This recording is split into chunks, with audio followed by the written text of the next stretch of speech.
Today 29 जुलाई 2021 को हम dollar industry के बारे में डिस्कस करेंगे। टाइम 7:40 होने वाले हैं शाम के। जैसे कि मैंने पहले ये ट्रेंड लाइंस ड्रॉ करके आपको काम दिया था और मिस्टर अनीश जी ने उसको बहुत अच्छे से एक्सप्लेन करा है कि क्या क्या वो हो सकता है, पॉसिबिलिटीज़ क्या हैं। उन्होंने पहले तो ये बताया है कि 400 की तरफ अग्रसर है, वो लग ही रहा है चार्ट देखते हुए। तो उन्होंने काफ़ी अच्छे से इंटरप्रिटेट करा है कि चार्ट को काफ़ी अच्छे से इंटरप्रिटेट करा है कि 400 की तरफ अग्रसर है। सेकंड, उन्होंने कहा है कि 360 के लेवल पे विक बनी है यहाँ पर, जो कि यहाँ विक बनी है। तो हो सकता है, चांसेस हैं, पॉसिबिलिटी है कि ये नीचे आए। उनका इंटरप्रिटेशन काफ़ी अच्छा है। अब इसको हम डिटेल में डिस्कस करते हैं कि क्या पॉसिबिलिटीज़ हो सकती हैं। जैसे यहाँ पर उन्होंने इंटरप्रेट करा है कि हाँ, यहाँ पर थोड़ा सा रेजिस्टेंस है, यहाँ पर पहले विक बनी है। सो ही गॉट इट राइट। ये रेजिस्टेंस पहले से चला आ रहा है।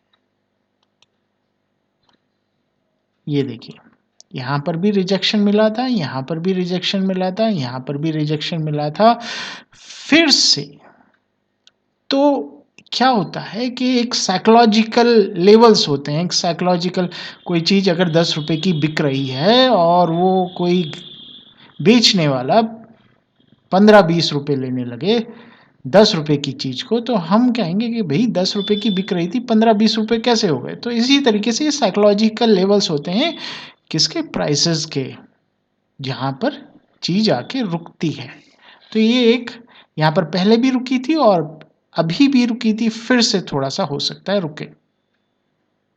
ठीक, इसमें एक चीज़ और हो रही है, एक रेजिस्टेंस और बन सकता है। अगर मैं इसको कुछ इस तरीके से ड्रॉ करूं तो ये भी एक ट्रेंड लाइन का एक रेजिस्टेंस है।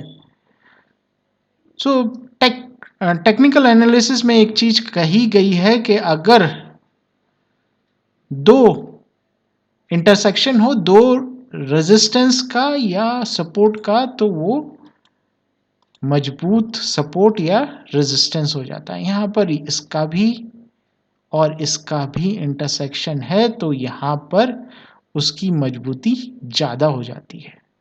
होने के कुछ भी हो सकता है ये कल जो है ऊपर चला जाए, लेकिन हम क्या देखते हैं, अगर सिक्का उछाला गया तो हेड आएगा या टेल, प्रोबेबिलिटी किसकी ज़्यादा है, राइट।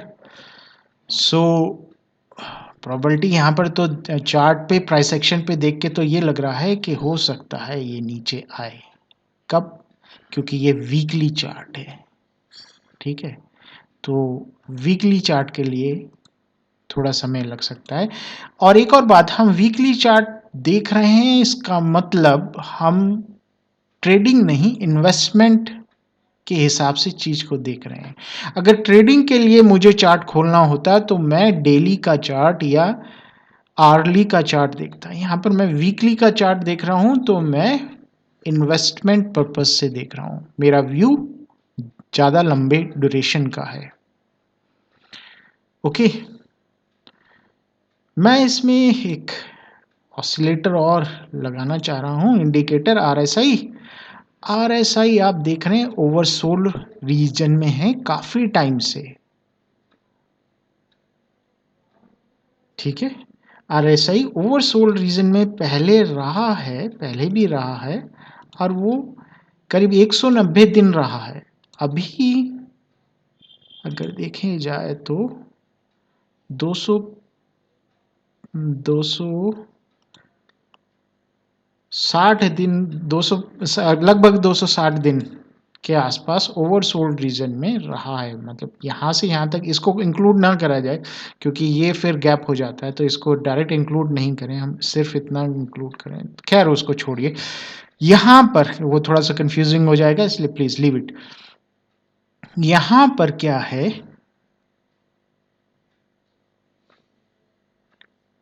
डेविएशन बन रही है, लेकिन जब तक वो डेविएशन कंप्लीट नहीं हो तो हम डेविएशन नहीं मानेंगे। अभी ये अगर आरएसआई थोड़ा सा भी नीचे आता, थोड़ा सा भी इस लाइन पे आता, यहाँ से यहाँ नीचे आता, तब मैं उसे डेविएशन मानता। कैसे, वो मैं आपको यहाँ पर समझाने की कोशिश करूँगा। Please pay attention. इसको मैं फिलहाल डिलीट कर लेता हूँ। ओके, अगर आरएसआई यहाँ से थोड़ा सा नीचे आता तो क्या हो रहा था कि आरएसआई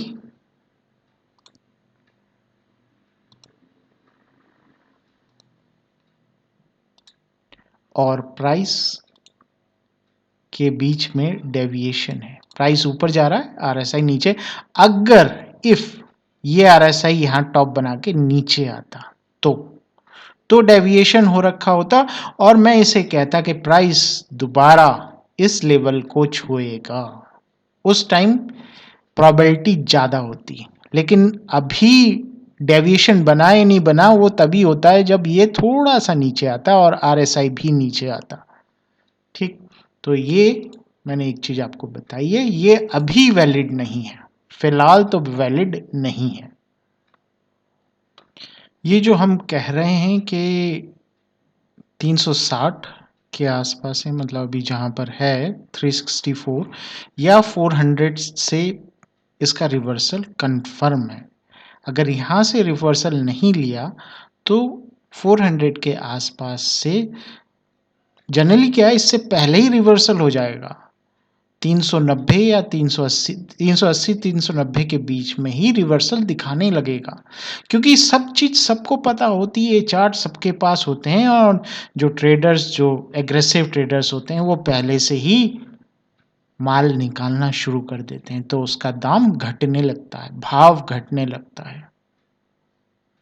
इस चीज को मैं अगर डेली चार्ट पे देखता हूं तो डेली चार्ट पे ये चीज मैं पहले बॉलिंजर बैंड से देखता हूं।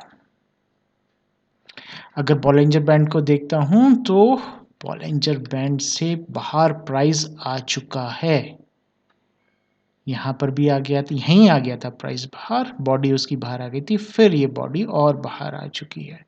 तो क्या इसका मतलब है कि ये कल ही नीचे अंदर आ जाएगा?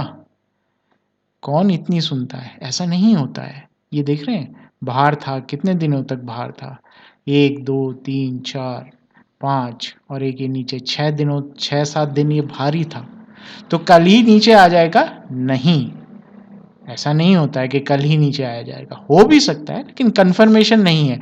तो हमने 2 पॉइंट्स निकाल लिए, एक तो या तो यहाँ से कल हो सकता है नीचे आ जाए, नहीं तो 400 से पहले तो प्रोबेबिलिटी ज़्यादा बढ़ जाती है, सब कुछ प्रोबेबिलिटी है, ज़्यादा बढ़ जाती है। तो क्या ये इन्वेस्ट करने का टाइम है? भाई उछलते ही सिर पे छत है, यहाँ तो छत लगा हुआ है छत पे, और यहाँ थोड़ी दूसरी, अगर इस छत को भी तोड़ दिया उसने तो दूसरी छत बिल्कुल पास है, तो यहाँ इन्वेस्ट करने का टाइम है? नहीं, यहाँ इन्वेस्ट करने का टाइम नहीं है। यहाँ जो इन्वेस्ट कर रखा है उसमें से अपना थोड़ा बहुत मुनाफा लेने का टाइम है, वो भी जब रिवर्सल साइन शो हो, ये रिवर्सल होने लगे तब। अगर ये रिवर्सल नहीं हो रहा, ऊपर जा रहा है, तो मुनाफा आपका बढ़ेगा ही। लेकिन जहां तक प्रोबेबिलिटी है, हो सकता है ये नीचे आए, जो कि मुझे बॉलिंजर बैंड में भी दिखाई दे रहा है।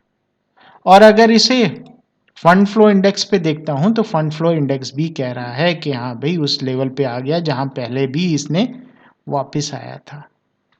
किस लेवल की बात कर रहा हूँ? इस लेवल की, कि इसी लेवल के आसपास फंड फ्लो भी आ चुका है। तो प्रोबेबिलिटी है, या फिर ये इससे ऊपर वाली से यहां पर चला जाए। ठीक, सो अनीश जी आपने काफी अच्छे से इंटरप्रिटेट करा इसे। काश आपकी तरह कोई और भी इंटरप्रिटेट करता। मैं इसीलिए कुछ दिन रुक गया था कि भाई कोई और इंटरप्रिटेट करे, लेकिन सबको पका पकाया माल चाहिए। ऐसा नहीं होता है, आप अपना दिमाग भी लगाएं। हो सकता है कोई और कुछ और सोच के, क्योंकि जब कोई इन्वेस्ट होता है तो वो न्यूट्रल नहीं रह सकता है, वो उस स्टॉक के बारे में अच्छा ही सोचेगा। तो वहाँ पर वो न्यूट्रल नहीं रह सकता है। तो कोई भी सजेशन देते हुए आदमी को न्यूट्रल रहना चाहिए। उसको ये समझ लेना चाहिए कि मेरे पास वो स्टॉक नहीं है। ख़ैर ये चीज़ें हैं, आगे जाके आप थोड़ा-सा ध्यान दें, यहाँ पर रुक सकता है या यहाँ पर रुक सकता है।